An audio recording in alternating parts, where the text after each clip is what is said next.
This is an 8-iron, and it's a dead shank. Wow. Way right. Oh, takes a hop shank. off the path. You got to be kidding me.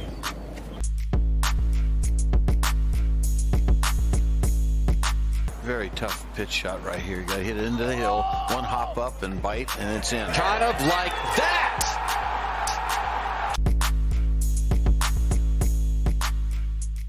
Well, I would like to welcome former PGA Tour player and U.S. Amateur champion Jeff Quinney to the Sub 70 podcast. Jeff, appreciate you taking the time today. Been looking forward to this conversation. Hey, thank you. Thanks for having me. Yeah, no worries. So how's life treating you these days up in the Northwest? Are you playing much golf, or are you doing more on the business side now? How's your summer going? And if you are playing some golf, how's it progressing? It's going great. You know, my permanent residence is normally in Scottsdale, Arizona. I grew up in Eugene, Oregon, so kind of my summer routine has been the last couple of years to come up here usually right after July 4th when it really gets hot down in Arizona. I got my mom, and I got 3 brothers that live in Oregon, so I spent some time up here. During this COVID time, I've almost been here 2 months now. I'm planning on going back next week, but it's been great. You know, the Northwest in the summer has been awesome. I'm an honorary member at Eugene Country Club here in Eugene, so I play probably 2 or 3 times a week. Can kind of manage my business and real estate affairs from up here for the meantime, but heading back soon to get back to work.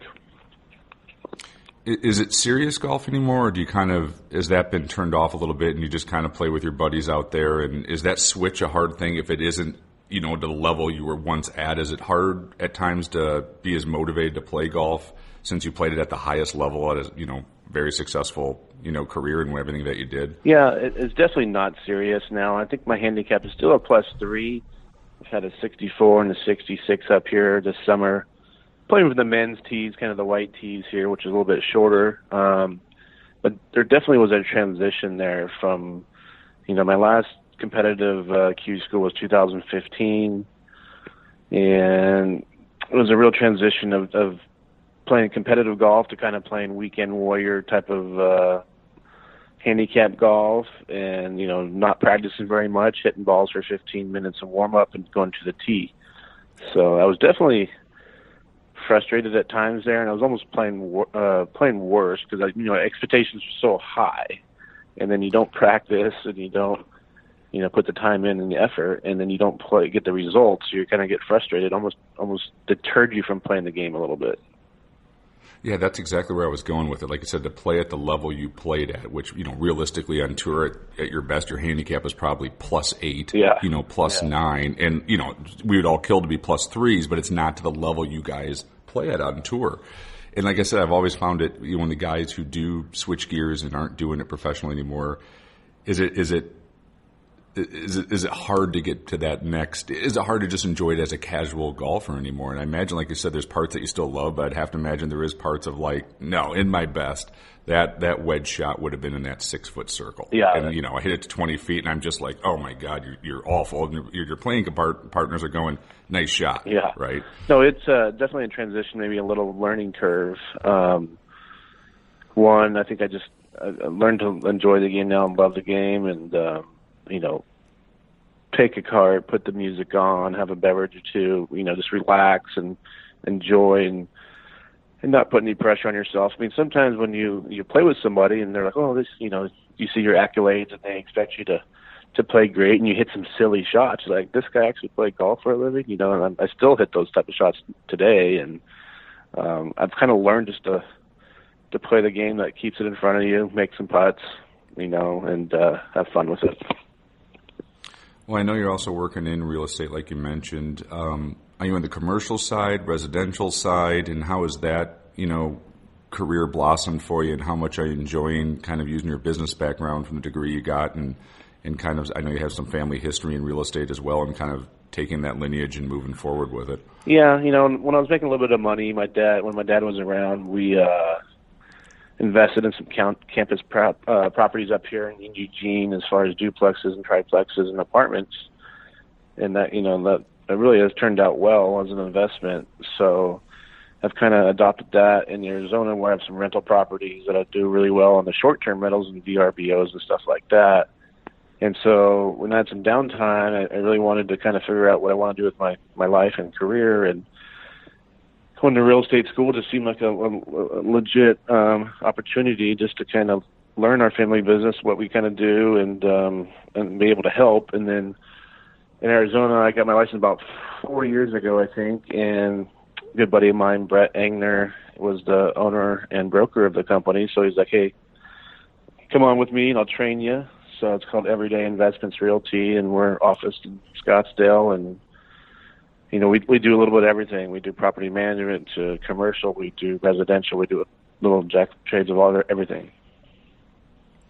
And it's got to be kind of cool for a potential client if somebody's looking at a property, you get to go play golf with former PGA Tour player, you know, U.S. Amateur champion. It's not a bad thing for, you know, for some business from that standpoint and some client golf. I'm sure it has to, you know, kind of be a nice advantage for you as well, because, you know, who doesn't want to play with guys who played at that level if you love golf? Yeah, I mean, that's my thought process of the whole thing. Who doesn't want to be your own boss? I mean, I've been my own boss. I'd be able to, you know, take 2 months off and don't have to be in an office every day. I can come up to work and get away, you know, work remotely whenever I need to. You know, got a team back home that can always help you if you need some help on the real estate side. But yeah, exactly. It's all about relationships in real estate and being around the golf industry and playing golf with people. That's where a lot of deals get done. Well, let's talk USAM. It was up in your neck of the woods at Bandon Dunes. I'm assuming you've played that golf course many times growing up in that area. What was your overall impressions of the event? How do you think the course has held up? And of all the tracks out there, is there one or two of those courses that are your favorite when you go play? You know, it was pretty awesome to watch that this summer. You know, I haven't played all the new ones yet. I'm trying to get down there before I leave. But, you know, I qualified in 2000. I think the course had just been built in 1998 or 1999. It was relatively new. I had played a previous match play tournament, the Pacific Northwest match play a summer before, and another event. So at least I knew the course, and I really had struggled to get qualified for the USAM. So that was just a huge hurdle, number one, to get to the main event, because I had lost in some playoffs, and you basically had tried since you were 15, 16 years old, and I finally qualified when I was 21 years old. Yeah, and looking back at it now, you know, 20 years later, you know, like it is a grind. It is just, you know, just to qualify for the match play and then get through that gauntlet. You know, it's one hell of a tough week, and it's a hell of an accomplishment. It's life-changing to win it. Looking back, sort of, what memories do you have of that week? You know, obviously you came out on top, but the struggle to get there, all the work that went into it. Kind of looking back now, you know, what two or three things still really stand out from that accomplishment?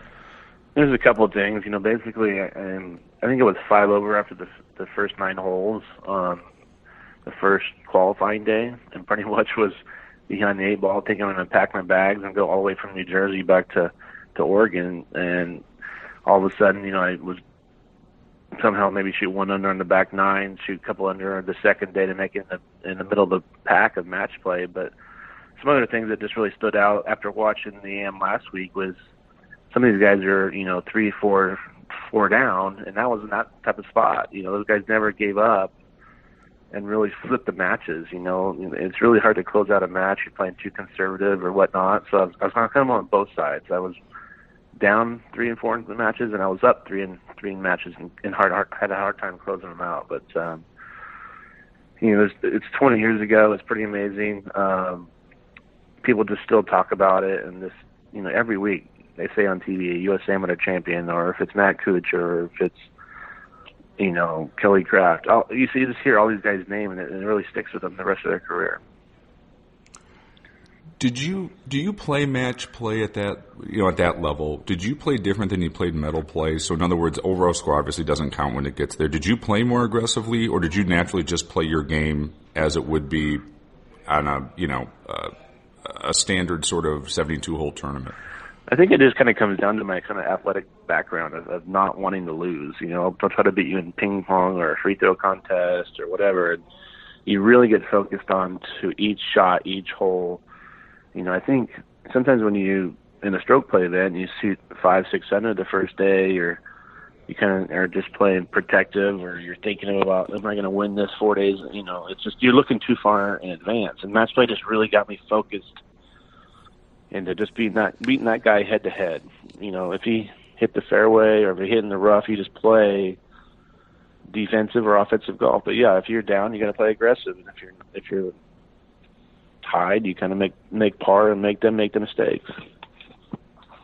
It's the best part of match play, right? It's like the overall, I mean, it's like essentially 18 individual matches. I love that. Yeah. You know, of going up against it, and then, you know, yeah, it can change in how you perceive it.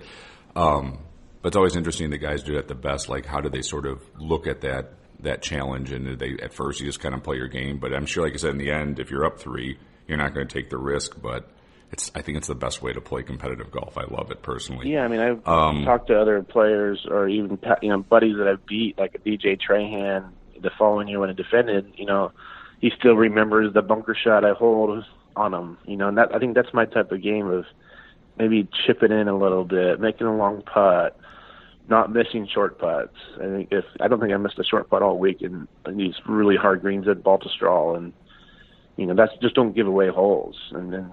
That's what really, I think, the grinding out part of that. And, you know, some guy that hits the fairway, you know, 14 times and hits every green, but if you hit it outside of it and you make a 20-foot putt and somehow he 3 putts, it's just the beauty of match play. Yeah, game changer right there, right? Boom, momentum goes the other direction. Well, the other cool part, U.S., you know, AM champ, you get to play the Masters, you get the U.S. Open, you get the Open Championship. How is that experience as an amateur going into that event? Do you kind of like just more happy to be there, or are you really focused like, look, I've already, you know, won the US Am, I can play high-end competitive golf, I'm here to win? Like, how did you view those major championships for the first time, getting the starts in them? Yeah, I think I wish I would have handled it a little more differently. A little bit of both. Really absorb it more, especially the Masters. I mean, I had some cool things happen. You know, played the practice round with Arnold Palmer, played with VJ, defending champ. But at the same time, I just don't think I was mentally prepared. You know, I was 21 years old, but it just seemed like these 21-year-old nowadays somehow are just not scared of the element. And I just needed to get out of my own way somehow. And maybe I was thinking about, you know, endorsements. If you play well, then your stock kind of goes up, and just kind of just putting too much pressure on yourself. So I wish I would have enjoyed it more. It's interesting you say that. What do you think the difference is these days where these, you know, really good college golfers come out and, you know, we all know who they are, then boom, like right to the PGA Tour and boom, they win. Yeah. Where it used to be like even a generation ago, hey, you had to kind of grind your way up to your 26 or something, 27, and I've done a lot of interviews with people and they're all kind of like, yeah, I had to learn how to win. I kind of had to learn how to be a professional. What do you think the difference is now that these kids can just come out there and it's like, no problem. Biggest stage in the world, no problem. Yeah, I think it's just starting earlier. You know, definitely the Tiger effect. You know, guys are getting video instruction from 10 years old versus just having your local pro. I mean, they're trained at such an early age. The equipment factor. You know, when I was growing up in the early 90s, we were just kind of hitting those TaylorMade Burner Plus, you know, metal woods. You thought they were huge at the time, and you look at them now, they're teeny. And so it was more like a tempo kind of swing, where you had to hit like the center of the face, kind of like like a Payne Stewart type of swing, where you're just flowy. And now these guys just jump out of their shoes, and the equipment's so good that they can really control the flight. They know the path of TrackMan and all this stuff. You know, from coaching to mental coaching, just not afraid. But yeah, like you said, I feel like I had to put my couple years on the web.com at the time, or whatever tour it is, Korn Ferry now, and put in your dues. You know, I wasn't ready at 22, 23 to go out, you know, trying to play for $1 million purse. That would have scared the crap out of me. I was going to ask you, since you brought him up, was there any good Tiger stories that played in those first majors that you got to see him, talk to him, potentially play with him? How was that experience? If you did get to meet him, you guys were in the same fraternity, you guys both won US Ams. Mm-hmm. What was that like if you met him? And I'm assuming you had some interaction with him. Yeah, you know, Casey Mark, his teammate at Stanford, is a really good friend of mine and grew up on my home course. So that was kind of a bridge we could talk to a little bit. But yeah, what do you talk to Tiger Woods about on the course, right? He's going for his 5th major in a row. After the Tiger Slam, I got paired with him at the Southern Hills in Tulsa, and it's 105 degrees in June in Tulsa, and it's 10 deep, and I've never seen so many people, and my family could barely watch, and I don't think I made the first par to like number 5. It was just like, just thrown into the fire. It was pretty awesome. I wish I would have handled a little bit different, got a little more prepared. I wasn't swinging very well. I wasn't very confident off the tee, but what a cool experience that was to have that on your belt. Well, how do you even prepare for that, right, until you go through it once? I can't imagine you could do all the mental prep work you want and tell yourself it's going to be X, and all of a sudden, holy shit, I'm teeing off in front of 50,000 people. Yeah, I've thought about right? it over the years. I really prepared for that first tee shot, I think. And I was so nervous, but I think mentally I had to hit that and prepare for that, and I hit the fairway, and I'm like, okay, here we go. And then all of a sudden it's like, okay, now what do I do? And slid an 8-iron over the green, chipped up, 2-putted for double. It's almost like I didn't prepare for the whole experience. It was just something like, well, maybe if I could just get off the first tee and not top it, or my hands aren't shaking, get the ball on the tee or something like that. But at 21, there's things I wish now as an adult, and you just go back and do things differently. But pretty cool experience overall. Yeah, and I imagine it's even hard not to watch him. I mean, that's when he was at his very best, yeah. Right? And I'd call it his prime of swing. I mean, I'm sure you got a great game. You're there for a job, but I'm sure at some point you're kind of watching some of the shots he hits and go, yeah, wow. I was playing with like Thomas right. Bjorn that day, and he was really helpful. Just be like trying to calm me down, and just, he was a really nice guy. And, I got to paired it only one other time in Tiger was on the Saturday at Torrey Pines after making the cut. And, I think we were both 3 under going to the last hole, and I bogeyed 18, and he parred it. But, just that 6-7 years of mature was just the difference of just kind of being not necessarily scared of the lights or whatever. It just took me a little bit longer than most guys. Or yeah, and at that point, right, you're like you're a professional golfer, yeah. right? Like this is what you do for a living. It's not, this is your arena. So then at that point, I'm assuming it's kind of like business as usual. You're expecting yourself to be in those situations. So I'm sure that transition's kind of, from an amateur to a professional. That's why you put the work in and kind of worked your way up to being on the PGA Tour, which I was going to ask you about too. And what was sort of your pathway to get to the PGA Tour? And I know you talked about you needed time to learn to win and to be comfortable in those situations. I kind of know the answer to this already, but the developmental tours to get you ready for it, I have to imagine for like your career to be ready for the PGA Tour was absolutely invaluable, of kind of putting yourself in those situations and being comfortable with it. Yeah, for sure. It was huge. I first right out of college, went to Q school, missed first stage, didn't play very well, and so the options back then were to play the Canadian Tour. So I went to the Canadian Tour, had a great summer.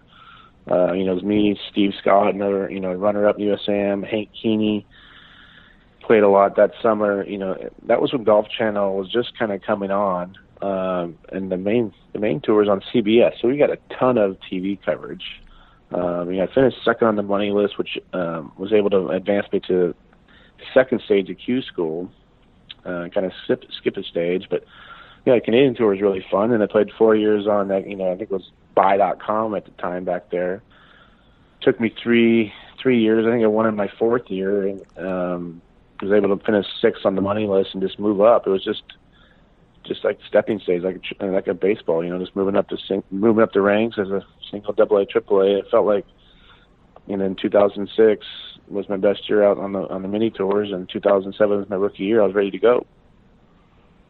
Yeah, looking at what you did in like 07 and 08 on the PGA Tour, great seasons. Like an ATM out there. What did really took off in your golf game to have that level of consistency on the PGA Tour and to play that well for that period of time? Yeah, I think I was just rolling off that fall finish from the previous summer on the buy.com. Starting in Sony, I was really scared that first week. I think I made the cut maybe on the number. That really helped. Then I go to Bob Hope. I make a hole-in-one on Sunday on number 17.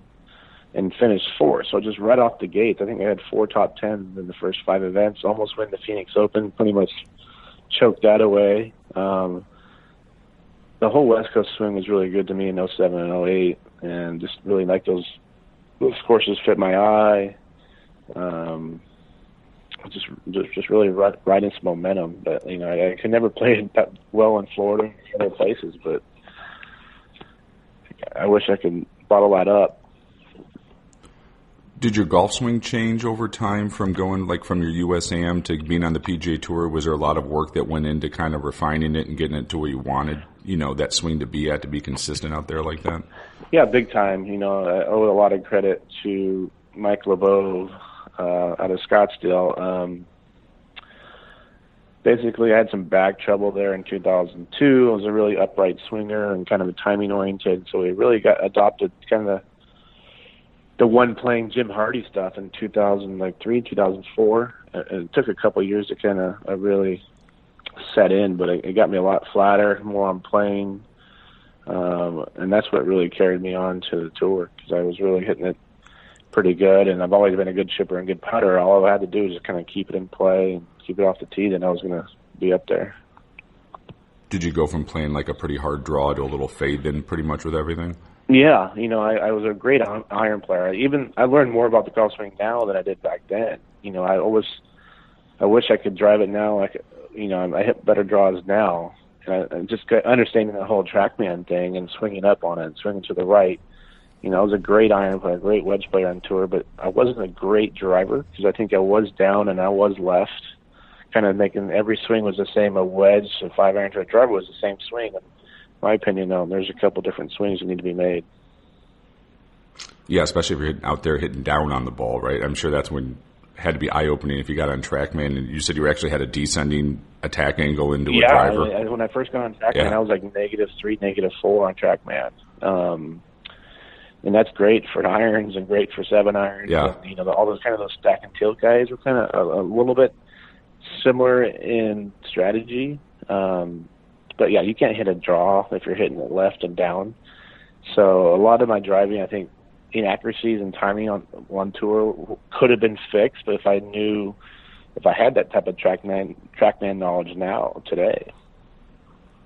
Yeah, your generation, my generation, it was you just kind of watched the ball flight, and back then made the best you could, of analysis from that, right? Exactly. There was not that kind of stuff out there, and and I know a lot of times, like when guys get on tour, I've talked to, they try to eliminate one side of the golf course. So when you're bringing up like a one-plane swing, I can picture your golf swing, and to me, it seems like it would be kind of a, for lack of a better word, like a professional cut. Yeah. Where it goes straight and won't go left. and if you can just repeat that over and over. Exactly, kind of that. I think Zach Johnson hits a draw, but he has, really strong grip and flat, and then, Matt Kuchar kind of still is doing that. So, yeah. It definitely, I like to see the ball draw, so it might not have been the best swing for me, but at least got me to the point where I wasn't so timing oriented, high and then dropping it in and coming out of your posture, and eliminated that high right shot that got me into trouble before I switched my swing. Yeah. And then I know injuries started to kick in and affect the game a little bit or a lot. Is that just sort of like a small slide here, then a small slide there? The next thing you know, you're making compensations because you're hurt, and it's just hard to get it back, and the body will not respond how it once did? Is it just one of those sort of slippery slopes? Because I know as we all know, the line out there is so fine between keeping your card and losing your card. It's very difficult when injured, and I'm guessing you went through something kind of like that where the body just won't respond the way you wanted it to, and you have to make a tough call then of, is it something you want to continue? Yeah, I've kind of always battled a herniated disc in my L5-S1. I did that. I herniated that in 2002, and then I kind of redid it in 2009. I took 6 weeks off, and I probably should have taken maybe the whole year off. I was able to keep my card that year, but I think I developed some bad habits as far as coming out of your spine angle, because your body and your brain just say, hey, you can't stay in that position. You gotta avoid that impact. You gotta avoid that torque. And I think it really, looking back, developed some bad swing thoughts and some bad just memory of your body. So, and I wish I would have. You always want to get out there and play, but everyone tries to play through injuries, but maybe that's not the smartest thing to do. But it seems like it's the most. I mean, you guys are competitors out there, Yeah. right? And just to say we're going to shut it down for you, it's rare, right? Most of the guys I've talked to grind through an injury, grind through it, and it's like you guys. It's hard to shut it off. I imagine when you're out there. Yeah, right? I mean, like, even if you're 90%, maybe that's not good enough. You need to be able to hit more balls. Sit over there and grind 3-4 footers. And then you kind of cut your practice short because your back hurts, and it's just kind of a trickle-down effect. But I was going to ask you, too, when you were on tour, I know, like, you have a reputation of being fun to hang with and having a good time and enjoying yourself. Was it damn fun being out there and kind of traveling the world and playing golf? And this is all before social media and phone pictures and all that stuff, where you guys could kind of go out and have a good time. It had to be, is there any good stories you can share without being nothing too crazy, but was it fun? Yeah, was it just fun to do that? We did have a blast, especially on the mini tours and the Canadian tour, and you're traveling to Panama, you're traveling to Montreal. There's a ton of fun places, and like you said, there is no phones, no pictures, nothing to be. Even if you're not doing anything wrong, people just wanted to catch you in the wrong situation. And I don't admire these guys nowadays. I don't feel like they have the fun that we had on a trunk slamming Friday night or a Sunday out after a good week because they're afraid to put you on Facebook or Twitter or something like that. We definitely had a great crew of my best buddies were Malager and Charlie Hoffman, who's still out there, and DJ Trahan, and we hang out with the caddies. We just do everything and just blow it out if you needed to. Is Malager still playing professionally anywhere at this point? No. I think he invested in a clothing company, made a little good money, Travis Matthews, and then I think he's just living in California, being a dad, and he's still a heck of a player. I saw him play in a tournament in Scottsdale. But, I think we're just kind of like me, just lose the drive for it a little bit, getting your upper 30s, and you're just tired of the travel, tired of the grind. I'm pretty impressed with, Hoffman's one of my good buddies, and he's 42, 43, and looks like he's in his best shape of his life out there. And I think that just takes the extra commitment that maybe we weren't able to do. I watched him up close a couple years ago at the John Deere, which is the tournament closest to us where I'm at. I'm telling you, man, he hits it good. Yeah. It is a heavy hit. Like you watch that, like that dude hits it like a professional. He's a big boy, and it is hit solid. No, yeah, he's like country strong, and he's always been a best ball striker, a really good ball striker, and I think that just maybe he's got the speed and the strength to play with those young guys. Yeah, he still had fifth gear. There was no question about it, right? Yeah. I mean, it's an impressive. If anyone wants to watch a ball striker hit a golf ball, Charlie Hoffman is pure. I'll tell you that much when you see it up close. Champions Tour, 9 years or so. You think maybe there'll be fire in there to kind of, if you're healthy enough to do it and put the practice in, to kind of maybe take a look at that potentially? I doubt it, unless I just can't imagine. I mean, that's what the hardest Q school to get into. It's only, as of now, brutal. It's like 5 spots, and I think it's down to 3. Is it down to 3 now? I think it's down to 3. And yeah. I understand. They want to protect the good old boys and the big names and the winners, because nobody wants to. It doesn't sell tickets or sell ratings or suites if you have a 50-year-old that's just in shape and nobody knows who their name. That's not the tour they want. They want the big stars, but you never know. I haven't thought about it. I'm sure you probably throw your Q school. Why not just try it in there and try it once or twice? But it's not really my long-term goals. I see these guys on TV now, and they got braces all over, and they got to be Advil in it every day. I don't think I would really enjoy that. I've talked to some of those guys out there, and they're like, the amount of, back. I mean, they're all beat up by this point, right? There's no way around it. You can't swing that hard for that long, without having some issues going on. I was talking to Kelkovecki about it. He's like, oh my gosh, the amount of Advil people have to take just to get, going. Yeah.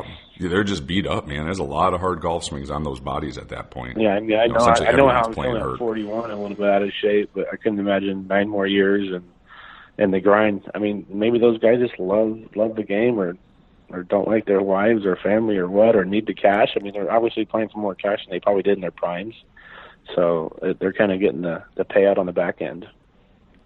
I think they love the competition still. Yeah. They've done, like if you talk about Kelk, for example, right? Like he's done it for so long and so successful so he can be on the Champions Tour as long as he wants to. He got 14 wins in a major.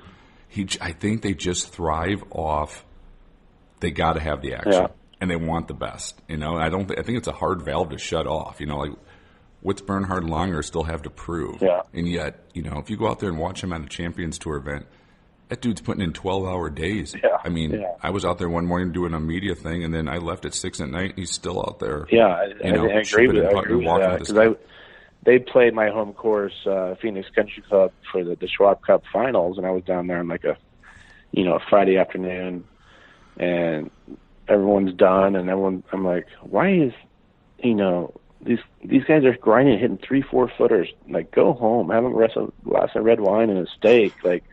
There's no cut. You've made the Tour Championship. You don't need to grind, but they were still hitting putts after the round. So, yeah, no, I was watching Esteban Toledo, and he's been a really good player for a long time, and I'm so deep into golf, I knew who he was, and I'm watching him hit these 6 irons, must have been with and it's like an autopilot, and he's beaten 50 of them in a row, and I'm thinking, dude, every one of them looks exactly the same. I can't fathom what you're looking for. Yeah. Like, it's perfect. Yeah. Right, exactly. Like, bag that up and go home, right? Yeah. Like, it's as good as you can hit a 6-iron. It's a disease or something, Yeah, just grinding, man. Those guys still out there are grinding hard. It's pretty crazy, and the commitment and time they put into it. I've just got a couple other quick hitters here for you, and I'll get you out of Dodge and let you kind of go back to your day here. Best stops on the PGA Tour that was just the most fun. I'll take Phoenix out of this. Phoenix has to be just the blast for the players to play. And I can't imagine how guys don't want that atmosphere. I think it'd be, like the greatest thing ever to have that arena. So is there a couple other spots that were like this tournament gets it? The town is great. The people are fun. I loved coming out there. Yeah, definitely. A couple that jumped to the forefront. Definitely Charlotte. They used to throw a player party on Monday night. That's kind of the things they can't do anymore that we used to be, that you were kind of digging out earlier. We'd show up to a party and there'd be, tons of girls and and so, it's fun, right? Yeah, great. Have a few cocktails. It's a Monday, right? Everybody used to do that, and they can't do that anymore. But Byron Nelson jumps up there. Same thing. Colton Oast used to have and Tommy Armour used to have a party Monday night. I've heard the TA3 party was like legendary. Did you ever attend one? Yeah, that was awesome. I mean, there was some sushi involved at some of those parties. That the way it was displayed, it was pretty special.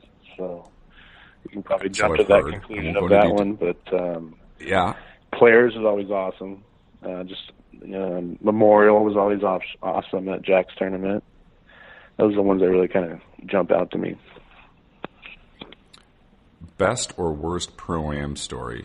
Is there anything stand out of like, you got to be shitting me, or that was the coolest thing ever? Probably worse. I got hit in the shin pretty hard. This guy on his 14th shot, he's on the front of the green and just skulls his chip right in my shin. I don't think I was maybe looking at my caddy or looking down at my yardage book. Yeah, this big old bruise on my shin. That's probably the worst. Kind of a cool one was in Vegas. I played with Daniel Negreanu.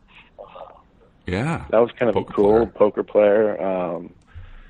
Just really analytical golfer. He was like an 18 handicap. He would dink it down there, dink it on, or dink it short, and then chip and putt. And he'd be like so pumped to make a net par, or net birdie or something like that. And that was really cool because we were playing a lot of poker at that time on the road.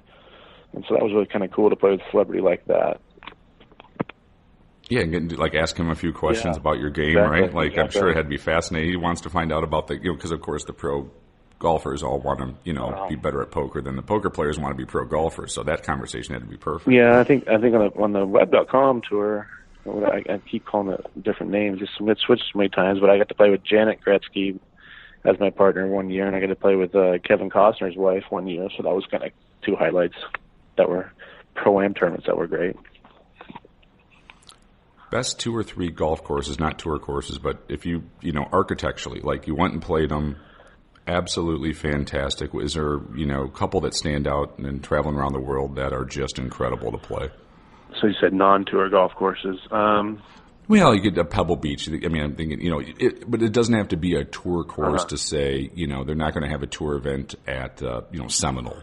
I know they had the one event out there, but it could be even that level of exclusive private clubs, golden age architecture.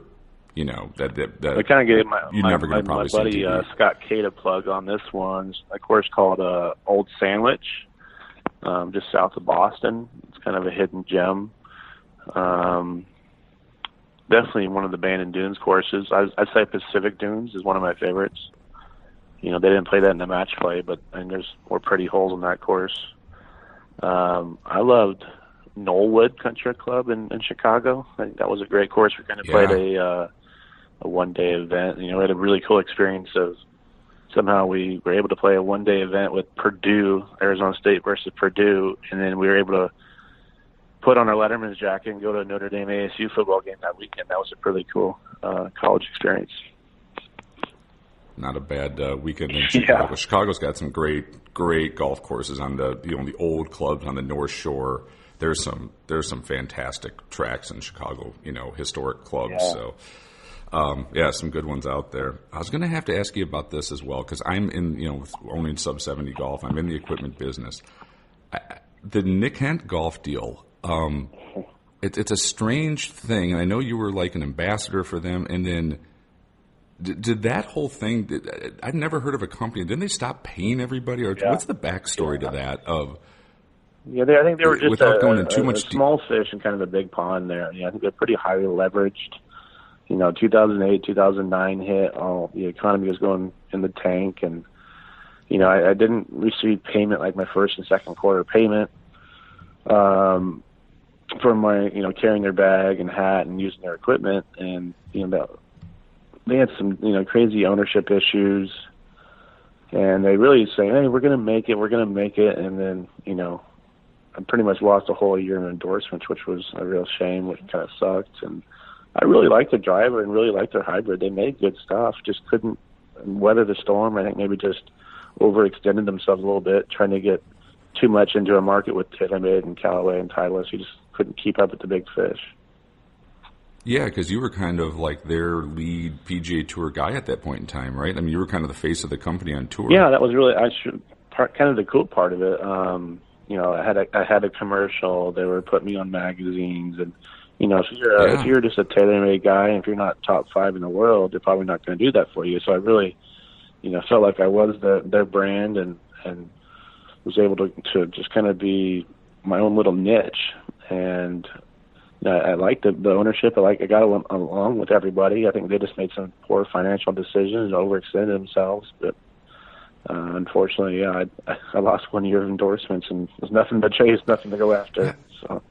Yeah, I think that's like I said. I don't think I've ever heard of a major, and they were kind of a major company. Like you said, they're doing TV commercials, they're advertising the PGA Tour. To just all of a sudden, boom, we're not paying our players. Yeah. Like I remember when that shit hit the fan. I was like, this is the strangest, major OEM company, fallout, for lack of a better word, I've ever seen. I don't ever recall any other company having, a pretty good sized player staff and then having it kind of go to hell in a handbasket. It's a strange one to say the least. So I figured I'd ask you since they were on the pod of what exactly. I wish I knew or was able to pull the plug earlier and switch mid-season or something like that. But just the way you go when you're 28 years old and you're just kind of focused to your golf, you're not really thinking about the company you're representing is going to go under.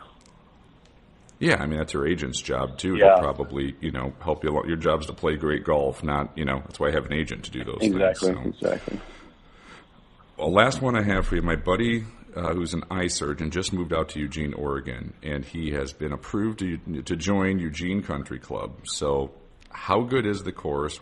What's the best hole on the course, and is it worth me to come out there and visit him and see it? Because I've heard it's really, really good. He loved it when he went out there and played last week. So. Oh yeah, for sure. You should definitely take him up on that invite. You're not really known for the par threes. Number 2 is probably one of the hardest par threes I've ever played. It's only 200 yards with no water, but the tall, big Douglas firs, fast playing the greens, just kind of your traditional Northwest course, that's been here forever, and it's kind of a hidden gem in a small little town. But yeah, I would take him up on it and definitely play.